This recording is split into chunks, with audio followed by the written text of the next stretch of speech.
Gracias. Cuando quieras bajarle nada más el volumen, cuando termine su pregunta, le vas a tocar para que no se capte lo ambiental de acá. ¿Ya? Cuando hablo yo lo activo y cuando... Sí. Ya, listo. Doctor, ¿qué tal? Hola. Un gusto. Jorge Bayón le saluda. ¿Qué tal, Jorge? Bien, mire, tengo que hacer un informe pequeño respecto al tema de la moción de censura, ¿no?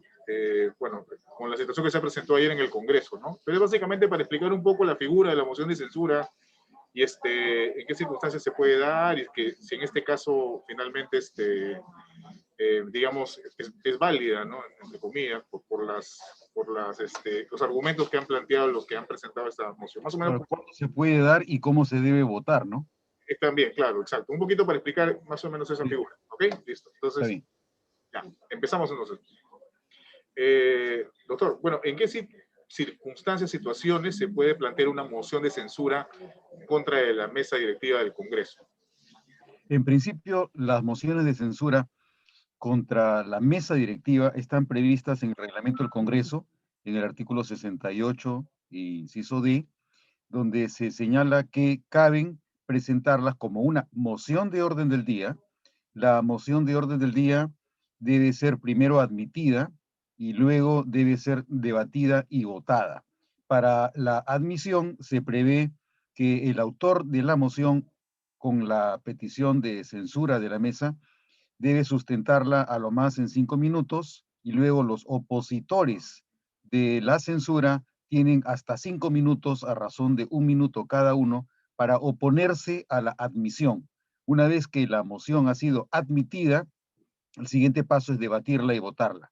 En las circunstancias actuales, la moción de censura ha sido presentada contra la mesa directiva integrada únicamente por la presidenta en ejercicio, la señora Mirta Vázquez, el segundo y la tercera vicepresidentas. La razón que se ha invocado para presentar la moción de censura ha sido la insuficiente defensa del fuero parlamentario a raíz de las declaraciones que realiza el señor presidente de la República en cuanto a la participación que tuvo el presidente de la Comisión de Constitución. El primer aspecto. Y el segundo aspecto ha sido la insuficiente diligencia que se le reprocha a la mesa directiva en el envío de las autógrafas al Palacio de Gobierno, al gobierno, para tramitar los proyectos de ley que venían preparándose. En cuanto a los motivos normativos en razón de los cuales se puede presentar una moción de censura contra la mesa directiva, los motivos pueden ser variados. No existe un número específico, no existen cláusulas específicas para precisar cuándo puede ser. La práctica señala que las censuras se pueden presentar cuando existe un manejo indebido, insuficiente por la mesa directiva en cuanto al tratamiento de la sesión. Se censura a la mesa cuando hay problemas, por ejemplo, en la conducción del debate, que es uno de los principales problemas, porque no se respeta la pluralidad o porque no se respeta el orden o porque existe algún manejo arbitrario o abusivo en la conducción de los debates y del pleno. Ahora, entonces, el argumento que señalan que ha habido, por ejemplo, una aparente demora en la tramitación de algunas autógrafas para que finalmente sean publicadas, ¿esto es motivo de presentar una moción de censura? O en todo caso, ¿cómo funciona el procedimiento luego que se aprueba una norma en el Congreso por parte del Pleno? Bueno, como señalé, son dos los motivos que se invocan. El segundo, en efecto, es la ineficiente tramitación de las autógrafas, no para la publicación, sino para que el presidente de la República tenga el texto y pueda ejercer la facultad que le reconoce la Constitución para observar o para promulgar las leyes aprobadas por el Congreso.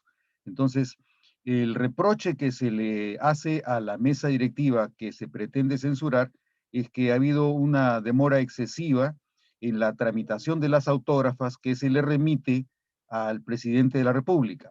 El reproche, a mi juicio, me parece un tanto excesivo porque el volumen de proyectos que han sido aprobados es decir, leyes aprobadas durante las últimas semanas, ha sido voluminoso, ha sido más o menos un promedio de entre 30 y 40 leyes que se han ido aprobando por semana. El procesamiento de las leyes toma tiempo, no es una cuestión automática, no es cuestión de que conforme se presenta el proyecto de la comisión dictaminadora, el texto sale tal cual.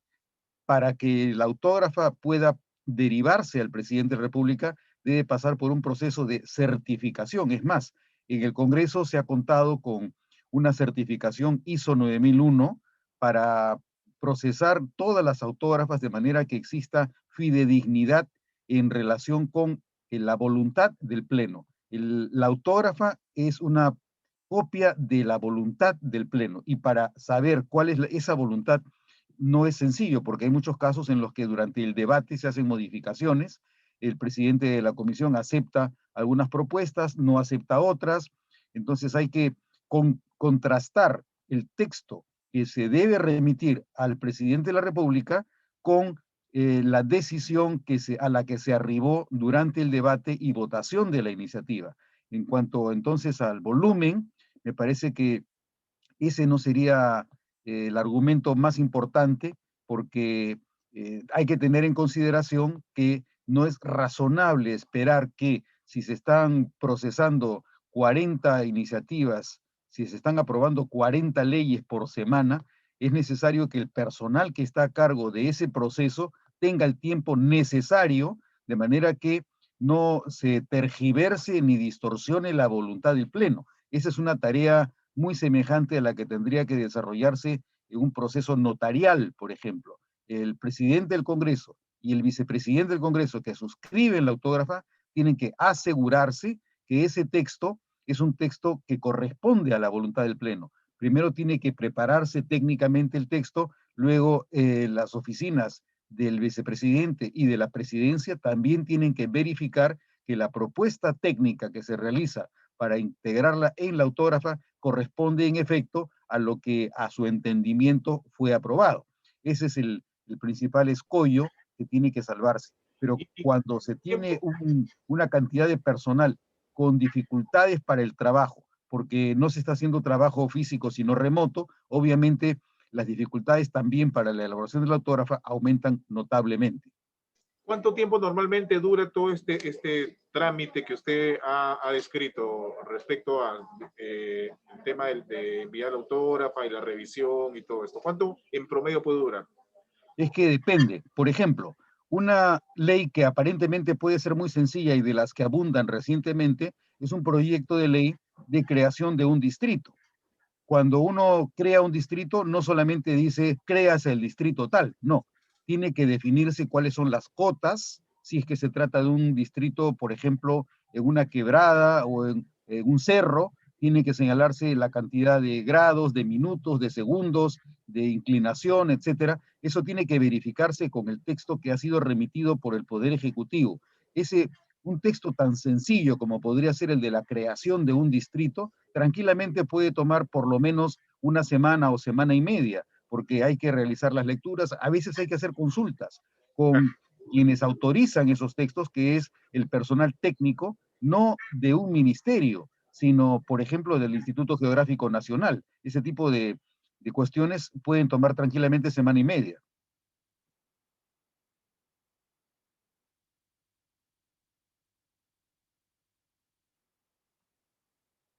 No escucho nada. No escucho nada. Ahora sí. En el caso de esta moción que se ha presentado, se aduce que hay demoras en el trámite de la ley que autoriza a privados comprar vacunas contra el COVID-19. En esta ley que se ha aprobado, ¿qué cosas deberían tomarse en cuenta que pueden generar estas demoras, por ejemplo, ¿no? Para saber si es que hay una demora intencional o es que realmente significa parte de todo el procedimiento que se tiene que hacer. Bueno, en ese caso, de lo que se trata es de la politización de esa norma, ¿no? Porque se arguye que es esa norma la que motiva la preocupación del Congreso y la razón por la cual se reprocha a la mesa directiva el inadecuado o tardío procesamiento de la iniciativa. Lo primero que hay que tener presente es que las autógrafas no reciben ningún tipo de priorización, se van preparando conforme se van aprobando. ¿Por qué? Porque todas las leyes son importantes, pero si para algún grupo de congresistas esa es una ley trascendental, ellos lo único que pueden hacer es solicitar que mediante una cuestión de orden, que se procese la autógrafa con celeridad, pero ese no ha sido el caso. Entonces, no hay manera de adelantar un pedido de autógrafa sobre una materia cuando de por medio existen otras que la preceden. Por lo tanto, es necesario esperar que se vayan tramitando las autógrafas anteriores hasta llegar al turno a la que le corresponde a esa iniciativa. Como digo, mucho depende del volumen de páginas. Por ejemplo, la ley de presupuesto es una ley que puede tranquilamente tener mínimo 150 páginas. Eso no se puede tramitar de la noche a la mañana. Tendría que consultarse, eso puede tranquilamente tardar hasta un par de semanas luego de haber sido aprobada la ley y remitirla al Poder Ejecutivo. Hay leyes muy sencillas que pueden tener solamente una página, que pueden tener 2 párrafos, pero aun cuando tuvieran 2 párrafos, esos 2 párrafos pueden contener problemas de redacción.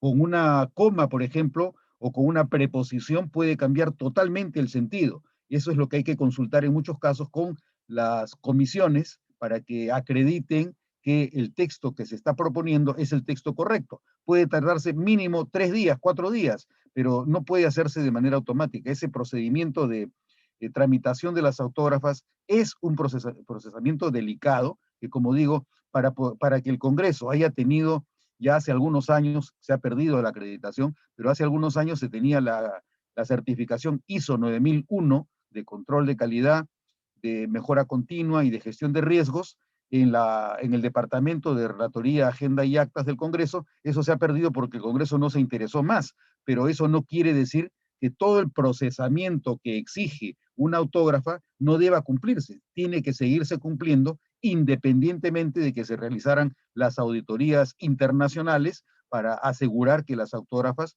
tengan el tratamiento técnico que exigen.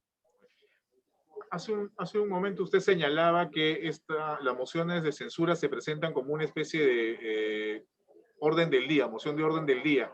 Eso significa que la congresista Vázquez tenía la obligación de poner en agenda en el debate del Pleno esta moción de censura en el momento que se planteó, ¿o no? Esa es una pregunta muy importante, porque en principio, en la práctica parlamentaria, ha sido siempre una tradición que si se presenta una moción de censura contra el presidente del Congreso o contra la mesa directiva o contra miembros de la mesa directiva, lo regular es que no se tramite absolutamente nada y que en el acto, de manera inmediata, de manera automática, el tema que se deba poner al debate en el Pleno deba ser la admisión y luego la aprobación de la moción de censura. ¿Por qué? Porque el Pleno funciona a partir de la conducción. Si no hay conductor del debate o el conductor del debate ha quedado interdictado, cuestionado, ha quedado, su rol ha sido puesto en tela de juicio, es necesario que primero se resuelva esa interdicción, ese cuestionamiento. Una vez que se resuelve el cuestionamiento, continúa el debate, pero las sesiones no pueden avanzar si se mantiene en la conducción y por lo tanto en la presidencia o en la vicepresidencia del Congreso la instancia que ha quedado cuestionada por los congresistas que han interpuesto una moción de censura. Entonces, tenía la obligación de haberla aceptado en ese momento. No solamente de haberla aceptado, de haberla procesado de inmediato. Lo que ocurre cuando se presenta una moción de censura contra la mesa, lo normal es que quien suceda y quien tramite el debate y la aprobación de la moción de censura sea la lista accesitaria. En este caso, no ha habido lista accesitaria porque fue la única lista que se presentó. Entonces, se presenta el inconveniente de que el reglamento no prevé quién debe conducir el debate de la moción de censura. En ese caso, debido a la inexistencia de una lista de accesitarios, lo que corresponde es que presida el Congreso quien tenga la mayor edad, que es la regla que se ha venido manteniendo a lo largo de los siglos.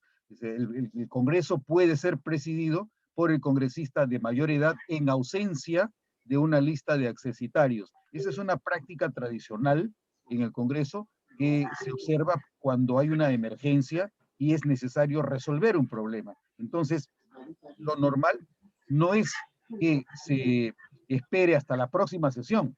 Yo sé que existe un procedimiento que se ha diseñado y que está colgado en la página web del Congreso en el que se señala que la moción de censura debe ser vista en la siguiente sesión. No es así. Eso no sé quién lo haya preparado, pero no es correcto. Lo correcto es que toda moción de censura se tramite de inmediato, automáticamente, sin que haya solución de continuidad para resolver el grave inconveniente que existe en el cuestionamiento de quien debe conducir el debate. Y no solamente conducir el debate, presidir el Congreso. Ha faltado al reglamento entonces la señora Vázquez en este caso. No se puede decir que la señora Vázquez haya faltado al reglamento, porque el reglamento no contempla esa posibilidad. Lo que ha ocurrido es que se ha saltado una práctica tradicional. Esa puede ser una falta reprochable, porque el reglamento no solamente se debe interpretar en sentido literal, hay normas parlamentarias que exceden el texto escrito del reglamento. Esas normas de buen comportamiento o de buen trámite son las que consisten en el compendio de prácticas parlamentarias cuyo repositorio lo debe tener el personal que trabaja en el servicio parlamentario. El servicio parlamentario es el que garantiza a través de su asesoramiento, de su apoyo y de su asistencia, que las prácticas históricas que ha tenido el Congreso se mantengan como un criterio de orden para garantizar la igualdad en el procesamiento independientemente de quién esté presidiendo el Congreso o cuáles sean las mayorías que existan en la correlación de fuerzas en un periodo determinado. Pero acá digamos que en medio de esta situación compleja que vive el Parlamento con esta moción de censura, queda un poco en el limbo eso, ¿no? Porque usted me dice que, claro, la continuidad genera, como se dice, derecho o un precedente, pero tampoco es que haya faltado estrictamente el reglamento la presidenta del Congreso, ¿no? Entonces, acá es una cuestión más bien política o digamos, subjetiva, ¿no? Unos podrán decir que sí faltó el reglamento y otros dirán que no.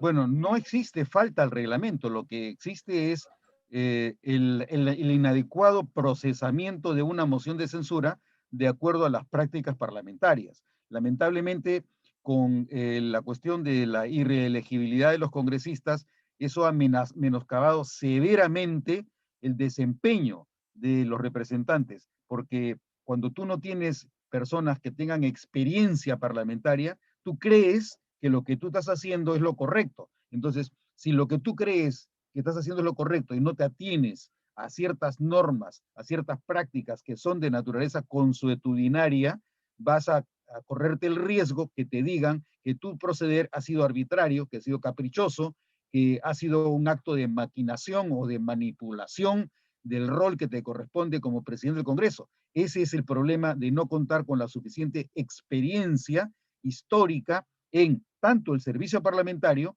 como entre los representantes. Entonces, aquí se ha presentado un problema que es consecuencia de del manejo arbitrario que se le puede reprochar a la presidenta del Congreso debido a la inobservancia de prácticas parlamentarias consuetudinarias, como son la tramitación de las mociones de censura de manera inmediata y automática, con prioridad, con precedencia y con preferencia a cualquier otro trámite, porque ha sido puesto en cuestionamiento la conducción de los debates y también la presidencia del Congreso. Ahora, refiriéndonos a la figura de la moción de censura de la mesa, usted en su experiencia recuerda que se hayan dado o se hayan presentado estas mociones en el grado como se han presentado en este último tramo de, digamos, de la presencia de este Congreso de la República, porque Bueno, por lo menos han dado unos 2 o 3 pedidos de moción de censura a esta mesa desde que ha presidido la señora Mirta Vázquez. ¿Usted recuerda algo así? Claro, En mi experiencia desde el Congreso bicameral era una práctica normal. No faltaba, por ejemplo, periodo o legislatura sin que no se presentara una o dos mociones de censura a la presidencia de la Cámara de Diputados. Era lo normal. Si se revisaran los diarios de debates del periodo, por ejemplo, del año 80 al 85 o del año 85 al 90, cada fin de legislatura invariablemente se presentaban una o más mociones de censura contra el presidente del Congreso. Era lo normal. Por eso es que yo recurro a la experiencia histórica para afirmar que siempre ha sido, a pesar de que no constara ni en el reglamento interior de las cámaras legislativas de 1853, ni en el reglamento de la Cámara de Diputados de 1988, no existía ninguna disposición sobre el tratamiento de las mociones de censura. Era una cuestión que tenían internalizada los congresistas, los diputados, los representantes. Todos sabían que así es como se procesaba. Es más, parte del tratamiento normal era que se presentaba la moción de censura, el presidente cedía el estrado a quien tenía que reemplazarlo. Luego el presidente se iba a las salas de la presidencia, no permanecía en el hemiciclo, no ejercía ningún derecho de defensa precisamente para dejar en total libertad a los representantes para que debatan en su ausencia sobre si querían o no que él continuara en el cargo. Esa era parte del protocolo y de las normas de conducta que debían observarse de manera regular en el Parlamento peruano. Entre el periodo de bicameralidad y el periodo de unicameralidad, la tradición parlamentaria se mantiene, no se quiebra, no se rompe, independientemente de que estemos ante una o ante dos cámaras. La tradición ha sido exactamente la misma. Entonces, el no contar con representantes con experiencia representa un lastre respecto del correcto manejo de los procesos parlamentarios en el Perú. Esa sería la consecuencia. Claro. Ahora, esta moción de censura de la mesa actual alcanzaría de prosperar, alcanzaría al actual presidente de la República, Francisco Sagasti, porque él está ocupando el cargo de la presidencia de la República en su calidad de presidente del Congreso, ¿cierto? ¿Alcanza esta moción de censura? ¿Podría, digamos, entre comillas, vacar al presidente a través de una censura a la mesa directiva actual? No, no corresponde. ¿Por qué? En primer lugar, porque la moción ha sido dirigida de manera precisa contra los que actualmente ocupan puestos efectivos en la mesa directiva, que son la primera vicepresidenta, el segundo y la tercera vicepresidentes. Entonces, la moción de orden del día con la que se pretende censurar a la mesa está dirigida de manera directa, personal e individualizada contra quienes tienen el cargo de miembros de la mesa de directiva en ejercicio. Esa es la primera razón. La segunda razón es que además de no haber sido incluido en esta moción de censura el señor Francisco Sagasti no está desempeñando efectivamente ningún cargo en la mesa directiva en el Congreso. Su responsabilidad en tanto presidente del Congreso es ocupar la presidencia de la República.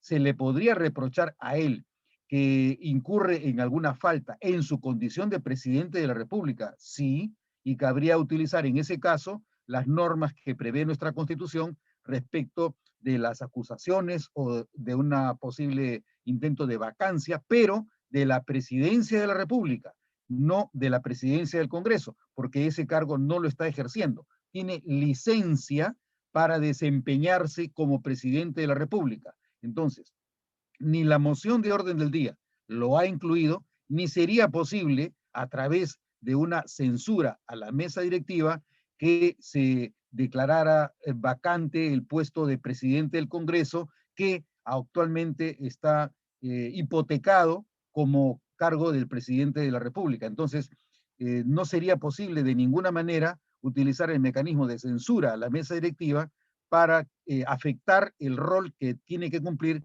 el señor Francisco Sagasti como presidente de la República. Ahora, ¿se necesitan 66 votos para censurar esta mesa directiva? No. El procedimiento es el siguiente. Se presenta la moción de orden del día para la aprobación de la admisión a debate de la moción se requiere la mayoría de hábiles. Quiere decir que hay que descontar del número legal, que son 130, el número de licencias que se pudiera haber presentado. Si, por ejemplo, se hubieran presentado 10 licencias, estamos hablando de 120 congresistas hábiles. La mayoría de los 120 hábiles sería 61 para la admisión a debate. Pero para la aprobación de la moción de censura no existe mayoría ninguna. Entonces, basta la mayoría simple. Eso quiere decir que si la mayoría de hábiles en una sesión es de 120, de los cuales hay 100 presentes, basta que, por ejemplo, haya diferencia de un voto para que con ese solo voto quede censurada la mesa directiva. Si decimos, por ejemplo, hay 100 congresistas, de los 100 congresistas, 25 votan en contra de la moción de censura, 30 votan por la abstención, estamos hablando de 55. Si la diferencia fuera mayor, cabría que se censurara la mesa directiva, pero si el número de votos por la abstención es mayor que los votos a favor o los votos en contra, no cabe la censura. Si al revés, hay, por ejemplo, 33 votos a favor, 32 en contra, 31 abstenciones, se logra censurar a la mesa directiva por la diferencia de un voto. Esa es la fórmula que se aplica para la censura de la mesa directiva. Ahora, si es que eventualmente se censurara la mesa directiva, usted me explicaba que tendría que asumir la presidencia el congresista de mayor edad, o eso es, no. O no. No, el congresista de mayor edad es el que tiene que conducir el debate sobre la moción de censura. Una vez que concluye la censura, lo que tiene que hacer el congresista de mayor edad es convocar de inmediato a elecciones, para lo cual tiene que presentarse una lista con 24 horas de anticipación, luego se produce la elección y elegida la nueva mesa directiva sería la que asumiría las funciones. Por eso me parece un poco extraño que se haya pretendido censurar a la integridad de la mesa y no solamente a la presidenta, por ejemplo, ¿no? Porque lo normal habría sido que si se censurara a la presidenta del Congreso, quien asumiera todo el trámite fuera el vicepresidente. Y habida cuenta que ya no quedan sino prácticamente 3 o 4 semanas más en funciones con este Congreso, el segundo vicepresidente tendría que concluir con el periodo que terminará el día 26 de julio de este año. ¿Hay una intención para usted claramente política debido a esta extrañeza que usted me ha expresado respecto a censurar a toda la mesa y no solamente a la presidenta? Bueno, lo que ha hecho es utilizar el criterio que mejor les puede haber parecido a los autores de la moción. Obviamente toda acción parlamentaria, toda acción representativa siempre es una decisión y una acción política. O sea, hay un propósito político. El Congreso no es ajeno a ningún trámite político, al contrario, probablemente el Congreso sea el órgano político por naturaleza en el Estado, más allá de la presidencia de la República. Entonces, me imagino que lo que habría que chequear sería cuál es el motivo, cuál es la razón por la que se tiene el propósito político de censurar a esta mesa directiva, más allá de lo que contenga el texto de la moción de orden del día. Listo, maestro. Ha sido muy amable usted en explicar. Muchas gracias. Listo. Gracias. Hasta luego. Un gusto. Cuídese. Hasta luego. Hasta luego.